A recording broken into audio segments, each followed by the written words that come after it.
Welcome everyone to the Sydney Property Muppets podcast. My name is Kurt Walther. I am a real estate agent and with me is... Chris Clark, a buyer's agent. Oh, how are you going this morning, Chris? I'm going very well today, thank you. Oh, that's very lovely. So today our topic is post-inspections expectations. Now, I'm not a rapper, but that's just happened to flow. Quite nicely there, that was good Quite of you. nicely. Look, I thought it was a good one for us to talk about, more maybe me to ask you a few questions on, Kurt.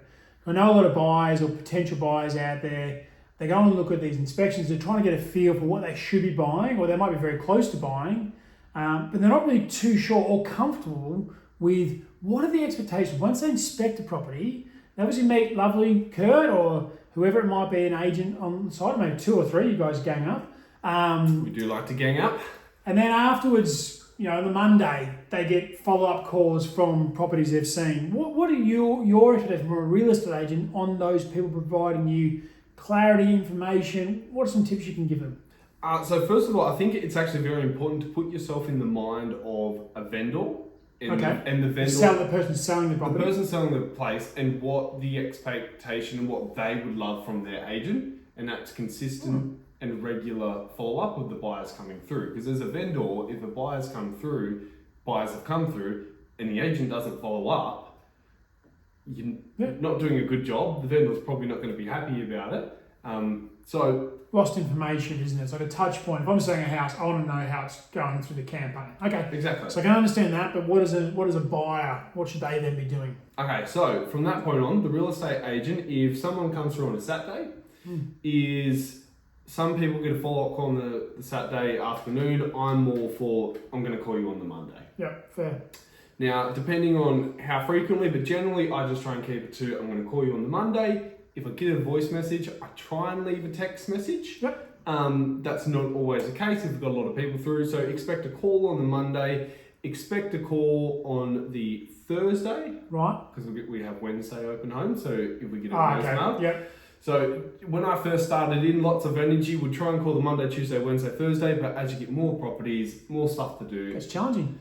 Yeah, we've only got so many hours in the day. Okay, so you call them up. What are you looking for them to pick up the phone, I guess, or what sort of information are you looking to gather from that buyer?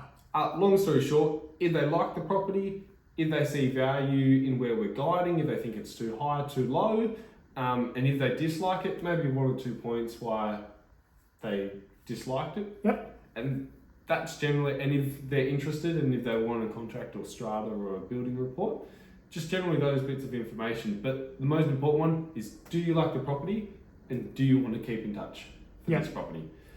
Well, and also I'd say not as important, but I'm sure it is very important. If they're not interested, well, it means you're not going to follow up them again on the Wednesday or Thursday from your standpoint, right? So they're not going to get another call back later on in the week saying, are you now interested? Because you know they're not interested.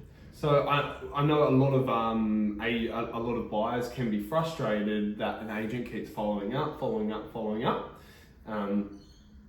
But from an agent's perspective, we want to make sure that we've covered all bases and that you also won't be upset that we haven't followed you up. Yeah, well, I was going to say that might lead into a story. Yeah, so that reminds you of potential client speaking with me at the moment, actually, and they're really frustrated with the exact scenario. So they've put in 2 offers on some other properties and apartments, and both of which have missed out. And they know that those agents on those properties have been religious, following up, connecting with them, saying, okay, where are you up to? So that's Monday, Tuesday, Wednesday.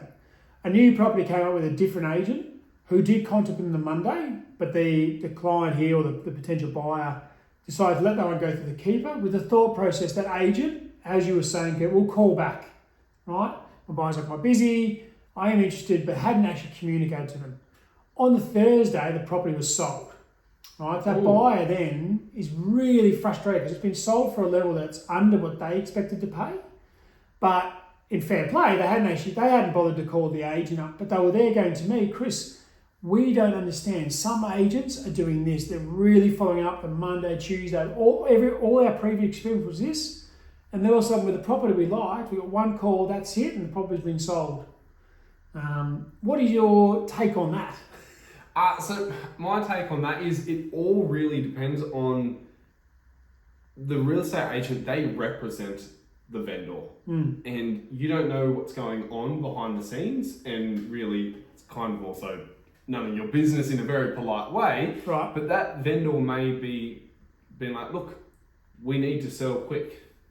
Or it might be someone's inheritance, like they might be an old person and this is all they have, and they get an offer that's good enough for them to be like, we don't want to mess around here. Someone's shown interest, and the agent is not going to be that completely open and honest about being like, this is the exact scenario, because they've got to try and get the best price. They've got to make sure it's a normal campaign. It might look like it's going to auction, and then the vendor turns around because an offer's come in, maybe against people's better judgment or the agent's better judgment, and the person's like, you know what, just take it, don't go back to other people. Yeah, there's that. Definitely, as you said earlier on, understanding what the vendor's motivation is. I've definitely seen it before where sometimes the vendor's purchased elsewhere. Yeah. It could be very simple. So they purchase elsewhere, so as soon as they get a contract with an agreed settlement date, so that's 42 days, it means that this consequence, the sequence of that next sale, which we touched on a previous episode, can actually be done with some confidence. So for an extra 10K, 50K, even 100K, that peace of mind of getting it done could be worthwhile than just rushing, maybe not rushing, but moving forward with haste to secure that buyer at a good level. Frustration is a buyer who has more money to spend and goes, I don't get it, I missed out. I mean, good news for a buyer's agent like me, because quite often that's when they turn to me to go, Chris, can you help me get ahead of the queue and help me work through this maze? And it is complex. We sympathise with it, don't we? Yeah. Well, I was going to say the advantage of using a buyer's agent is, one, the buyer's agent knows exactly what questions to ask, and the fact that real estate agents often know that the buyer's agent isn't messing around. Yeah. They're not tire kicking. I try and treat all buyers the same, but we know they're serious because someone's actually paying their money, and generally a buyer's agent would have qualified this house before he goes and inspects it. Generally, so we know that this person is more than likely going to be serious if the buyer's agent is putting their interest forward. Yeah. Well, if you're not using a buyer's agent, I think our tips would be, when you go on inspection on Saturday, if you're going to see 3 properties or 8 properties, pen and paper or have notes in your phone, have the property address, have maybe the price roughly, have an area for notes, and maybe even have the agent's contact details there. And then a little tick by then saying, yeah, we're interested, no. And it doesn't mean, yes, we're interested, we're definitely buying, but yes versus no, right? So then when those calls come back on a Monday, you can bring up those notes and say, thanks for calling, look down your column, that probably was a no, it's in the wrong part of the suburb.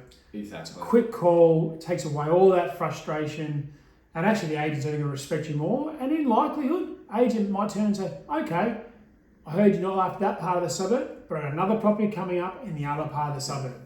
So that feedback has helped them present more properties or a better property option for them. And I was just going to say, before we move into our 3 quick cues, if you also are very specific in a way, just 1 or 2 points that you know why this is not your property, the real estate agent is also more than likely to try and help you find your property, because they know that you actually know what's not the property for you and what is, and they might actually be like, they know what they're talking about. And they can start gathering more information and being like, okay, this property wouldn't be for you, this property would. Very good. All right, I think that's a nice summary there on post-inspection expectations. As we said, a bit of a wrap. Yes. We now head into 3 quick cues. What are the 3 quick cues for the people that aren't aware? First-time viewers, first-time listeners, welcome. Each of us, Kurt and myself, will ask each other 3 questions each. Those have not been provided to each other, so we don't know what the questions are going to be. Got a surprise. On the spot. Short and sharp answers. Typically, sort of 1 word for the second 2 questions, maybe a bit more on the first question. And what's the 1 rule, Kurt? You can't explain or defend your answer. Now, Chris, he's learning this little part of the part of the game. But come back. We'll give it a crack. And I think I'm going to start first. All right, beautiful. Get on. Question 1, what is the latest time you would call an agent at night to give feedback on a property if you realise that you had interest on that property? First question, we can provide a bit of an explanation. So last time I'd call was probably around 7 o'clock, but I might text after that. Okay, I'll allow that. We're working on a... Right, for inspections, people coming to inspections, my question now, people coming to inspections, first time they're coming through the property, should they bring all their family or just come themselves? You have to pick one. yourself. Cool. Okay. Question 3. Now this is a personal question. It's not advice. What is the state that you would personally invest in to buy an investment property with a budget of $500,000? Brisbane. Queensland, Brisbane. Question 4. Follows on a little bit of your question last week. Oh, I don't even know what the question I asked last week. Well, I'll come to you in a second. So you only can use one of these 2 platforms, realestate.com or Domain. Which one is your preference out of those 2? Real estate. Okay, interesting. Now, question 3. This is the out there question. If you had to live anywhere in the world except Australia, where would it be? Live. Live, you're shipping up shop from Australia? Canada. Canada. Question 6 on to you now, my friend.